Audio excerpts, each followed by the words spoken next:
Olá, eu me chamo Rivelin Barbosa e está começando agora mais um AmazonCast. Vai de arrasto.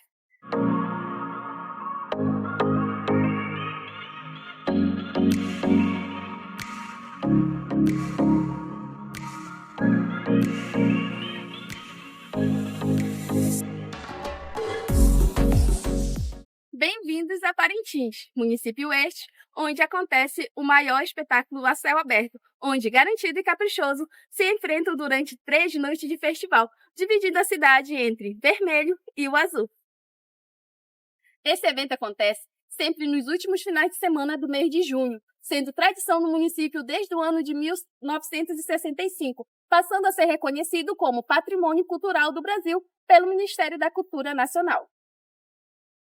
Ei, volta aqui, ainda tem mais. O Festival Folclórico de Parintins surgiu no ano de 1965, com uma simples brincadeira de rua, onde os bois bumbá, Garantido e Caprichoso, saíam nas ruas e levavam seus criadores e seus torcedores. E com base no Festival de Parintins, no episódio de hoje, iremos abordar sobre a importância da educação informal na festividade do município. Vai de arrasta, Adriele? Rivelin, o que ninguém imagina é que para o festival acontecer de forma esplendorosa, ele está totalmente voltado para o tipo de educação informal. Como assim, André? Planejado dentro dos planos flexíveis que a educação informal proporciona para todo mundo que planeja algo de forma grandiosa. Mas espera aí, Adriele, como é que a gente sabe como é que acontece a educação informal dentro do Festival Folclórico de Parintins? Pois bem, a educação informal nada mais é do que aquela educação onde a gente praticamente educa a sociedade para a sociedade. É aquele tipo de educação que a gente tem dentro de ONGs, dentro de projetos sociais, e dentro do festival também não acontece de forma diferente. Você sabia que as duas agremiações elas comportam um número extenso de funcionários brincantes que faz parte da própria sociedade parintinense, que são cidadãos que levam essa cultura mundo afora. Pois bem, são para mais de 1.000 brincantes que formalizam todo esse quadro extenso que a gente chama de Festival Folclórico de Parintins, entre brincantes, produtores, artistas, compositores, coreógrafos e muitos outros profissionais que atuam dentro dessa área na nossa cidade de Parintins. O mais engraçado é que a pedagogia ela é atuante em todo esse processo, desde o planejamento até a execução do Festival Folclórico de Parintins. Tem processos do festival que ninguém te conta. Vem comigo que eu vou te contar. E toda essa fofoca que ninguém te conta é que para acontecer esse festival aqui na Arena do Bubódromo, as duas agremiações, elas precisam do planejamento pedagógico de duas equipes maravilhosas, que são formadas por Conselho de Arte. Pois bem, essas equipes, elas são formadas por professores, pedagogos, pesquisadores, estudiosos, mestres, doutores que dedicam a sua vida a pesquisar e estudar a historiação dos povos originários amazonenses. É curioso, né? Pois é, o problema é que essa gente é gente como a gente e eles atuam por detrás dos panos para fazer o festival acontecer. Toda essa grandiosidade que é apresentada aqui, ela não é uma história sem fundamento e sem nexo. E para a gente entender melhor desse processo, a gente vai trazer para vocês a fala de gente que atua diretamente dentro das agremiações. Bora de arrasta?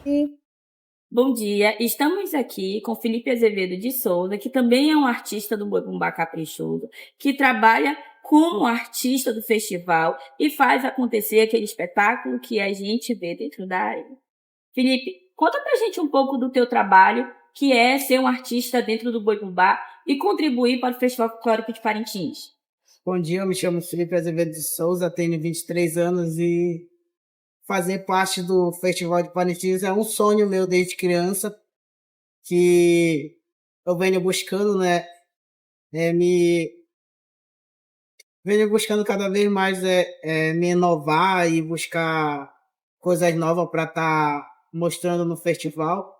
E o meu trabalho é um trabalho que às vezes ninguém vê, entendeu? Por causa que a gente está lá dentro do galpão, está lá dentro do ateliê, e às vezes as pessoas só dão valor na hora que está lá na arena, não vê o nosso dia a dia, a nossa correria, o nosso esforço para dar um trabalho perfeito, um trabalho sem erro, sem nenhum nenhuma, nenhuma indumentária quebrando, nem nada que possa acontecer na Arena do Bombódromo, e a gente pode só estar mostrando um trabalho perfeito e levando um pouco do nosso dom e um pouco da nossa arte para o Brasil e para o mundo. Felipe, tu falou em indumentária. O que vem ser essa questão de fazer indumentárias?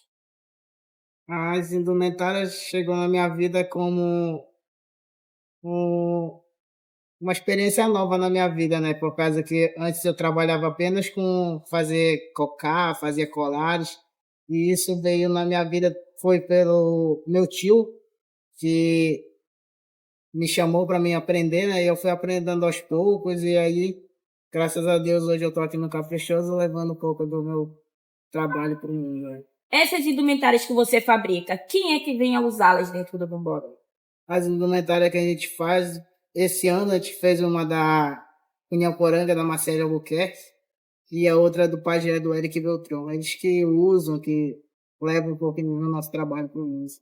Todo esse processo que você diz pra gente de ensino e aprendizagem, como você bem citou, o seu tio que lhe ensinou esse processo de fazer essas indumentárias, elas são caracterizadas dentro da área da educação como uma pedagogia informal, né? Aquela educação que tu educa a sociedade para a sociedade. O trabalho que tu faz é um feito para a sociedade parintinense, né? Porque ela está e chega dentro do Bombódromo e vai além do que a gente imaginava, que é mostrado ao mundo inteiro. Qual é a satisfação que tu sente por ter teu nome citado dentro do Bombódromo, quando elas estão se apresentando e quando elas aparecem com a roupa que tu fez e o teu nome aparece como artista principal de criação daquela roupa? O que essa educação ela traz de satisfação para você? Para mim é uma satisfação imensa, né? Tá levando um pouco do nome da minha família e um legado do meu tio, que ele não está mais aqui entre nós, mas eu estou continuando o trabalho e o legado que ele deixou e me ensinou, e eu vou levar até durante ter vida, durante eu poder andar, poder levar esse dom para todo mundo ver. E isso é um aprendizado e uma gratidão grande, maravilhosa, do que está vendo lá meu nome sendo falado, sendo elogiado e sendo representado lá na Arena do Bombódromo pela Zita do Bombódromo. Felipe, você disse que aprendeu com o seu tio e a gente sabe que dentro do galpão esse processo de ensino e aprendizagem ele acontece de forma simultânea. A gente sabe que vocês recebem uma equipe para ajudar no processo de criação, né, desses feitos. Como é que funciona esse processo de tu ensinar aquelas pessoas que chegam para te ajudar, os teus ajudantes de dentro do galpão, como acontece esse processo de tu ensinar para eles o processo de criação? Vocês fazem esse processo de repasse de conhecimento dentro do galpão? A gente faz, a gente recebe primeiramente o figurino, né, da comissão de arte, junto com o artista principal, que é o que chama a gente, né? Aí depois a gente vai ensinando, vai falando as coisas para quem tem que ajudar a gente, né? Como cortar pena, fazer as costeiras, arrumar tudinho para deixar tudo ok para quando chegar tipo uns 10 dias antes, 5 dias antes, a comissão de arte chegar lá e ver o trabalho fluindo, né? Para poder eles terem a certeza que eles deram um trabalho para a gente está sabendo elaborar, sabendo botar em prática tudo que eles pediram. Felipe, desde já eu te agradeço pela tua colaboração, quero te agradecer pelos seus feitos e dizer que seu trabalho é muito importante para a nossa sociedade parintinense. A gente sabe que esses trabalhos que são realizados dentro do Boi é como um resgate da sociedade, daquelas pessoas mesmo que não têm um emprego, que a gente diz assim, estabelecido, uma profissão certa, mas a gente sabe que o trabalho de vocês é reconhecido só no nosso município, como também mundo afora. São Paulo, Porto Velho, outros municípios perto de Parutim, vocês também são recrutados para fazer os festivais, o carnaval que acontece, né, no processo de fora. E desde já a Sociedade Parintinense, eu falo em nome da Sociedade Parintinense, te agradece pelo teu trabalho e diz para vocês que isso é feito histórico, é um festival de grandiosidade e é muito bom ter a tua colaboração para que nossos ouvintes saibam como acontece esse processo da educação informal dentro do espetáculo que é o Festival Folclórico de Parintins. Bom dia! A gente está aqui com o seu Joaquim Oleastro, mais conhecido como Mestre Gazumbá, da Batucada do Garantido. E hoje a gente vai perguntar um pouco da vida do seu mestre Gazumbá, de como ocorre o seu trabalho dentro da Associação Folclórica Boi Bumbá Garantido. Ele que já tem 40 anos de contribuição de boi, já foi do Regional Vermelho e Branco e tem uma longa história de contribuição para esse festival folclórico acontecer. Seu Joaquim, qual é o seu trabalho dentro do Boi Bumbá Garantido? Nesses anos que todinhos eu participei do grupo gravando CD. Naquela época era fita, nem existia CD, era fita e vinil. Então desde essa época já comecei a trabalhar no Garantido, na parte batucada, é onde faço parte até hoje. Então agora o meu trabalho dentro do Garantido, na batucada, é fazer parte da coordenação, organizar a batucada, para sair tudo direitinho dentro da arena. Esse é o meu trabalho lá no Garantido. E eu também faço instrumento, né? Que antes a gente faz instrumento. O Garantido não precisa comprar. A gente mesmo fabrica os instrumentos do Garantido. Seu Joaquim, como foi que o senhor aprendeu esse trabalho, que é um trabalho considerado os trabalhos de artista, a fazer a fabricação desses instrumentos para que ele chegue até dentro da arena do Festival Folclórico de Parintins? Bom, eu vi um colega nosso fazendo os instrumentos lá dentro do Garantido. Já teve um que fez, que é o Alessandro Cabral, que era um peara da batucada. Eu vi que está fazendo, e aí depois ele parou de fazer, a gente fomos tentar fazer, quebramos uns 4, mas depois acertamos tudo legal, até hoje a gente fabrica instrumento do Garantido. Dentro do seu trabalho, dentro da Associação Folclórica Boi Bumbá Garantido, que acontece dentro do curral, o senhor trabalha com uma equipe, né? Uma equipe de colaboradores que ajuda o senhor a estar realizando esse trabalho. Essa equipe, ela sabe o mesmo procedimento da criação desses instrumentos como o senhor? Não, só é 2 que faz parte, é eu e Pedro Glória. É o Pedroca que a gente chama, é outro meu parceiro.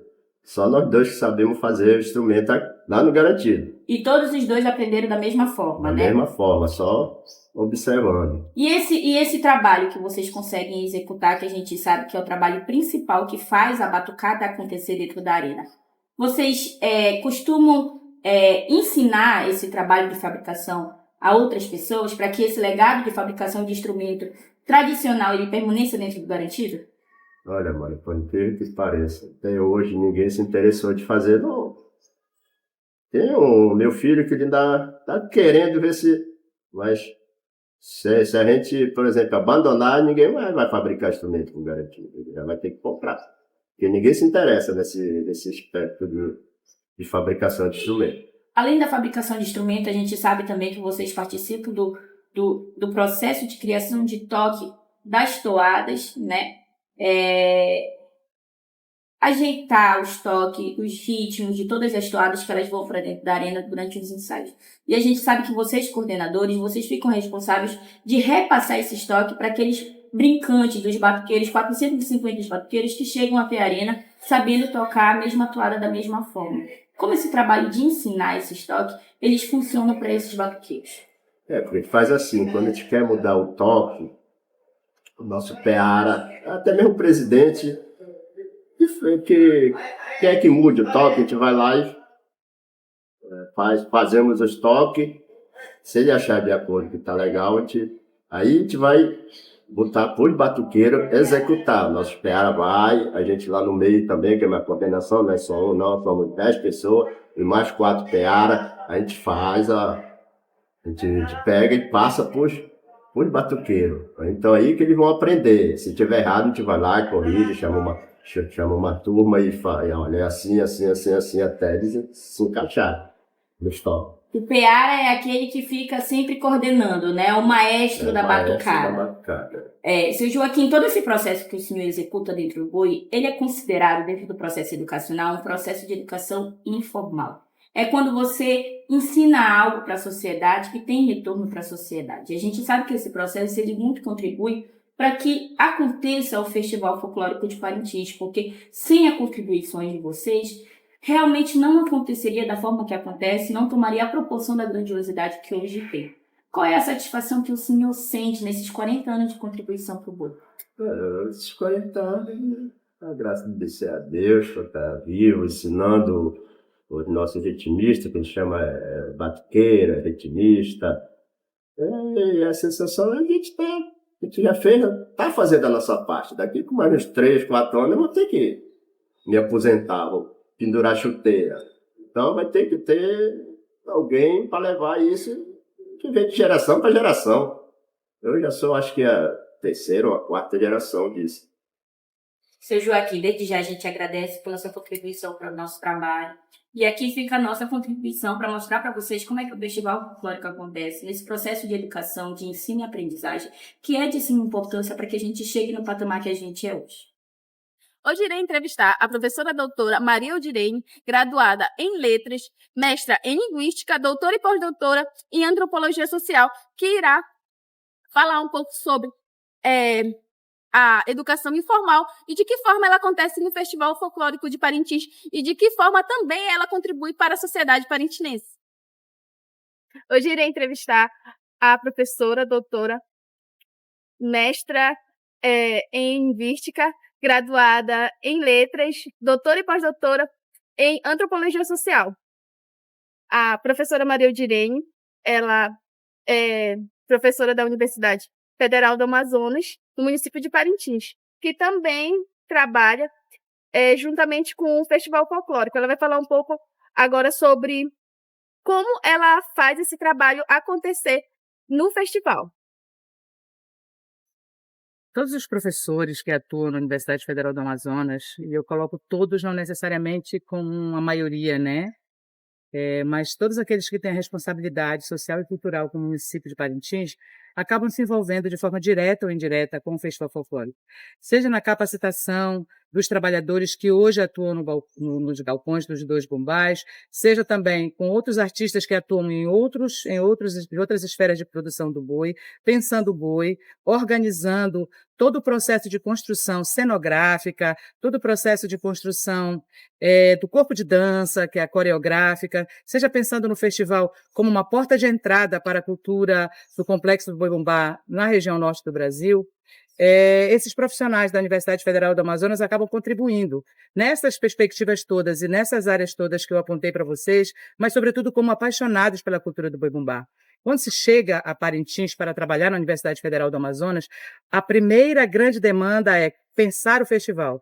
Seja pensar o festival na perspectiva política, do que representa para a região norte um festival desta magnitude, seja também na questão pedagógica, de como nós podemos influenciar na construção da educação folclórica, da educação ambiental, da educação política também, que esse festival acaba nos demandando. Então, além dessas demandas, que são demandas políticas, demandas sociais e pedagógicas, é preciso também que nós tenhamos a demanda de seres humanos que participam dessa cultura. Ou você vai brincar no boi caprichoso, ou você vai brincar no boi garantido. E é pedagógico também saber a linguagem que envolve isso, né? Quais termos que se usa para se referir a cada um dos bumbás, se eu sou perrexé, se eu sou da cordovil, se eu sou da marujada de guerra, se eu sou da batucada, enfim. O Festival Folclórico acaba demandando dos profissionais da educação que aqui atuam na Universidade Federal do Amazonas diferentes plataformas de trabalho. Seja como pesquisador, seja atuando apenas como observador, seja capacitando pesquisadores, pensadores, artífices, cenógrafos, coreógrafos para atuar nesse festival. E também cobrando do município a responsabilidade política para que os conhecimentos culturais que vêm dos povos indígenas, por exemplo, dos povos originários e também dos povos afrodescendentes, como os quilombolas, que essas contribuições, que muitas vezes são apropriadas por esses bois, também sejam, de alguma forma, feita uma contrapartida para essas populações. Os africanos, que estão aqui representados pelos quilombolas, os povos originários representados pelos Jiscarianos e pelos Sateremaué. Então, a universidade acaba contribuindo pedagogicamente para que se pense criticamente esse festival, para que se demande outras perspectivas pedagógicas de construção de um festival que seja ambientalmente responsável, culturalmente, pedagogicamente consciente e, sobretudo, engajado com as demandas políticas, sociais e econômicas que o município exige. Agora iremos saber um pouco sobre algumas curiosidades do Boi-Bumbá Garantido e do Boi-Bumbá Caprichoso. Nath, em que ano o Boi-Bumbá Caprichoso foi fundado? Bom, segundo algumas versões orais, o Boi Caprichoso foi fundado em 1913 pelos irmãos Siri. Eles vieram lá de Crato, Ceará, devido ao ciclo da borracha.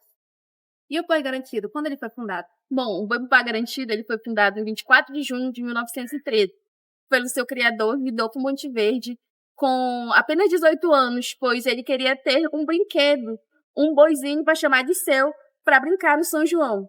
E devido a uma doença, ele prometeu que a São João Batista, que se recuperasse, iria sair com o boi nas ruas de Parintins. E o povo quer saber, Rivlin, como é conhecido o Boi Garantido popularmente? Bom, o Boi Bumbá Garantido, ele é conhecido como Boi da Promessa, Boi de São João, Boi da Baixa de São José e pelos torcedores como Boi do Povão. Outra curiosidade, quando foi inserida a estrela na testa do Boi Bumbá Caprichoso? Existe boatos na cidade que a estrela já existe há muito tempo, mas que era localizada na lateral do caprichoso, do boi, né? Mas só lá por 1996 que ela foi inserida na testa. E o Garantido? Quando que foi inserida o coração na testa? Bom, coração na testa do Boi Bumbá Garantido, ele foi inserida desde da sua criação. Só que ele era da cor preta. Somente em 1980, por um pedido da dona Ângela Farias, ao artista Jair Mendes, que estava fazendo a criação do boi, foi pintada de vermelho. Mas e aí, Rivlin, me conta, por que do nome Garantido? Bom, o nome Garantido, ele surgiu devido aos confrontos que aconteciam nas ruas, onde a cabeça do boi sempre saía inteira e nunca variada. Por isso, Lindolfo dizia que isso era garantido. Por isso, colocou o nome de Garantido. E aí, Nath, por que o nome Caprichoso? Bom, na minha pesquisa não aparece se foi o criador que colocou esse nome, porém, o seu significado diz que é extravagante ou primoroso em sua arte. Essas são algumas curiosidades do Boi Bumbá Garantido E do Boi Caprichoso. Bom, agora saberemos um pouco sobre a educação formal e a educação informal. A educação formal é aquela pré-estabelecida por leis que são oferecidas dentro das instituições de ensino. A que a gente mais conhece são as escolas, mas também pode ser aquelas que tenham a certificação. Para fazer a mediação desses conteúdos, é preciso de um profissional especializado, este conhecido como professor. Estes conteúdos são pré-estabelecidos, então deve-se seguir padrões e regras. E Rivlin, o que é educação informal? Entende-se como a educação informal toda aquela que acontece fora do ambiente escolar. Por exemplo, como a educação que é repassada do seio familiar. Assim também acontece no Festival Folclórico de Parintins, a educação informal, pois artistas repassam seus conhecimentos às novas gerações.